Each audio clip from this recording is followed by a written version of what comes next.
Hey everybody, it's your girl Angie. Welcome back to Kiss My Cheeks TV. As you can see, Luca Angelo, he joined me for another video. I don't know how long he's gonna stay, but I'm happy that he's here. Anyway, let's jump right into Greenleaf. This is the 5th day, and this is a dry ass day. Like, this episode was very hard to watch. Like, I was up talking on the phone, running my mouth, and it was around 11 o'clock, and I said, you can either go to bed or you could watch Greenleaf real quick, and so I can do my review the next day.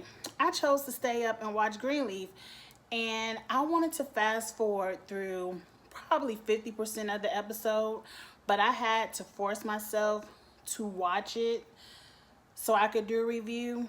This gonna be a quick one because this was a hard one. I can see why this is the last season. The writers are blocked. They don't know where else to take this story. Every character, I gave the side eye this week. It was just a lot of, really? Y'all want to go there? A lot of that. So, number one, where y'all messed up, the surprise at the end of the episode, Rochelle is back. Y'all ruined that by putting Latoya Luckett Walker in the opening credits when she hasn't been there before. So I was like, Rochelle is back this week. Like, y'all could have, for the little 2 seconds she was on the show this week, y'all could have saved that for next week, and then we could have really had a, moment at the end of the episode. But y'all ruined that at the beginning. Anyway, let's open the episode with Sophia. It's her turn to be sad. It's her turn to feel sorry for herself. I don't feel sorry for Sophia because it's 2020. I don't care if you are 17, 18.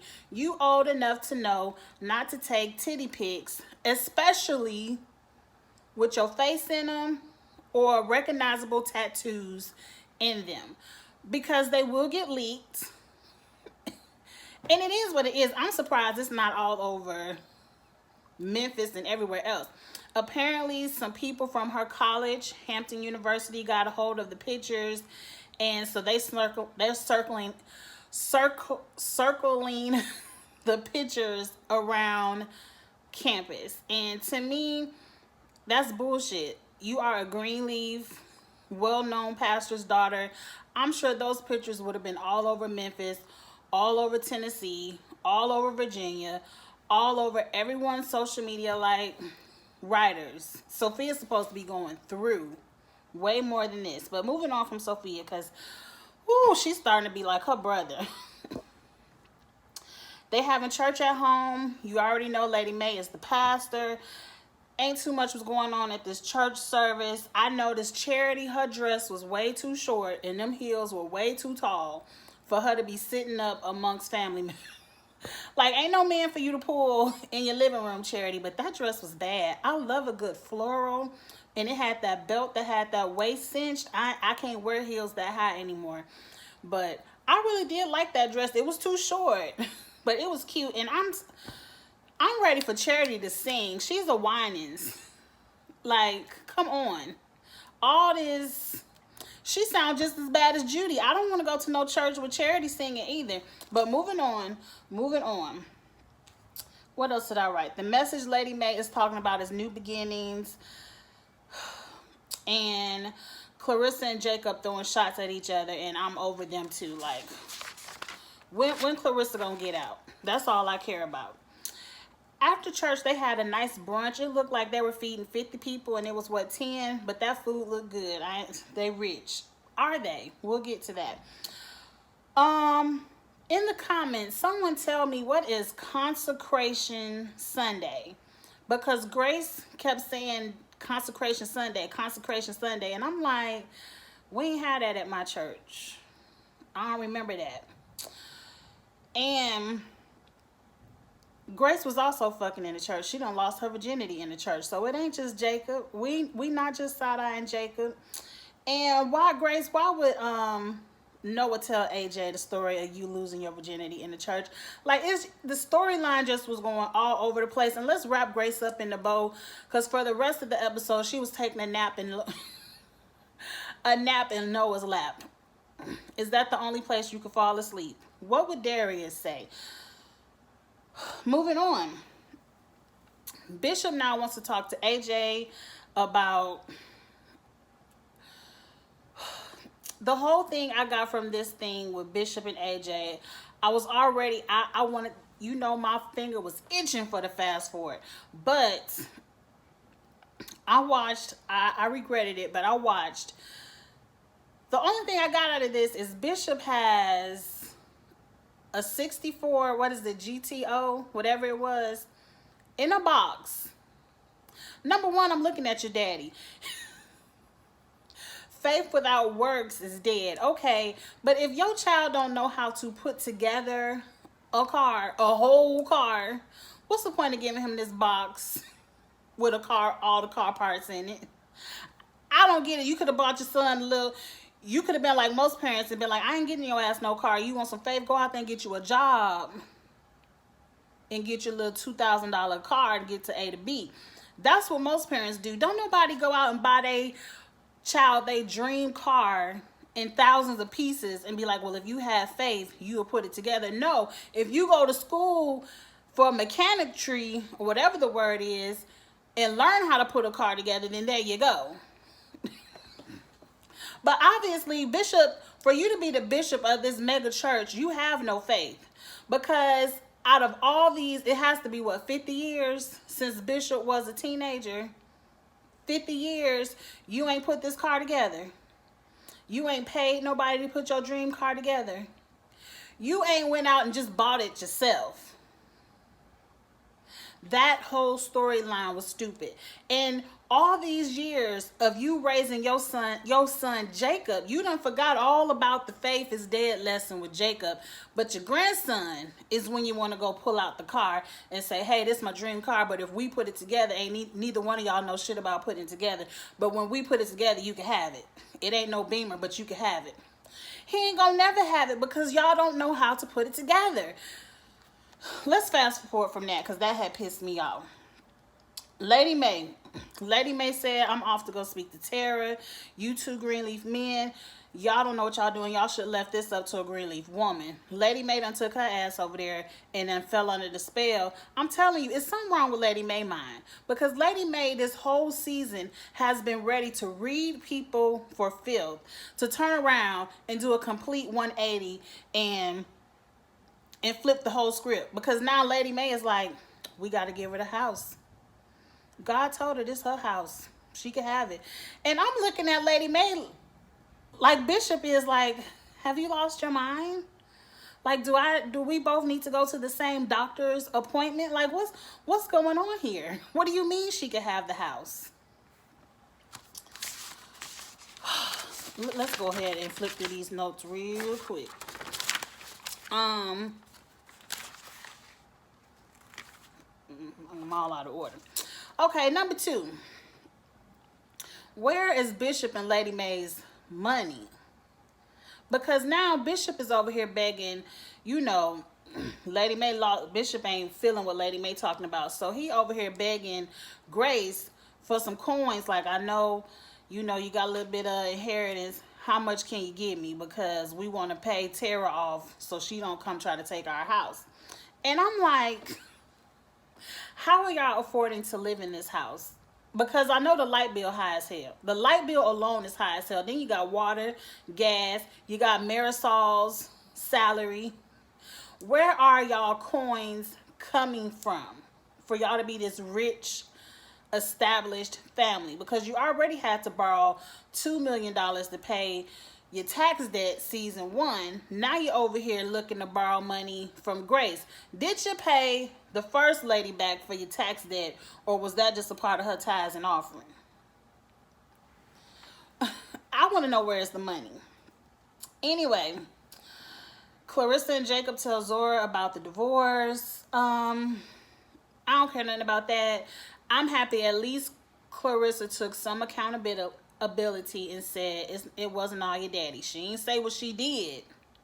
She just said it wasn't all your daddy. But Zora would have got popped for telling me anything about Alexis. You still a child. You still a child. Anyway, AJ finally has some good lines. The writers finally gave AJ some good lines at this part of the episode. He talking to Sophia. Sophia babysitting, not Winky. Charity child. Charity ain't never with her baby. But Sophia is babysitting Charity child. And AJ, she telling AJ about the titty pictures. She don't want to go back to school. And AJ like, well, what you want? What do you want that you can actually have? And she was like, I would love to stay here with you and Zora. And he was like, that's just not realistic. At some point in life, you got to go out into the real world. He read them Greenleafs down. He said most grown people don't stay at home with their parents. He was like, don't be like your auntie, your mama, your uncle. Grown people don't stay in the house with their dad. They go get their own house. You got to go out in this world sometime. And Lady Mae already trying to give away y'all house, so your little cushion is going to be gone. I appreciate AJ telling Sophia that advice. But then I was side-eyeing the writers because I'm like, get